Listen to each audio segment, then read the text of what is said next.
If an owner would be going from owner to employee, there would be some cash to give consideration for what they built or what they brought over, or a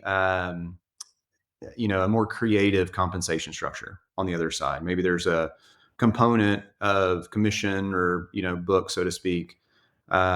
But typically, owners come in with some type of equity role where they would either stock swap or kind of be a partner or director in the new entity or new firm that they're now a part of.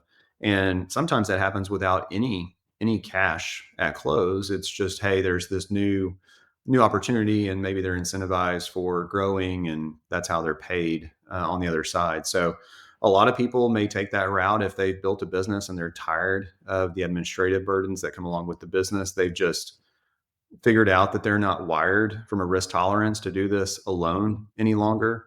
The other piece there is that some of these firms, some CPA firms do really well, and let's say average firm owner compensation could be north of $1 million, and this person is only making about 500,000 now, but there is this opportunity to essentially double their annual income by joining with this bigger group and moving along that fast tracking that compensation. So that's sometimes what we see, and in those scenarios, there may not be any cash given at close. Would you accept that type of a deal? I've built something different, so I don't think that I would accept that deal. It would have to be very unique, and there would have to be a lot of cash on the other side of that. Yeah, it's kind of hard for me to wrap my mind around of, like, people who have worked so hard. I have seen, how hard our team has worked, how hard you have worked to build this, and what are some of the opportunities where people have said, "Yes, that is what I want."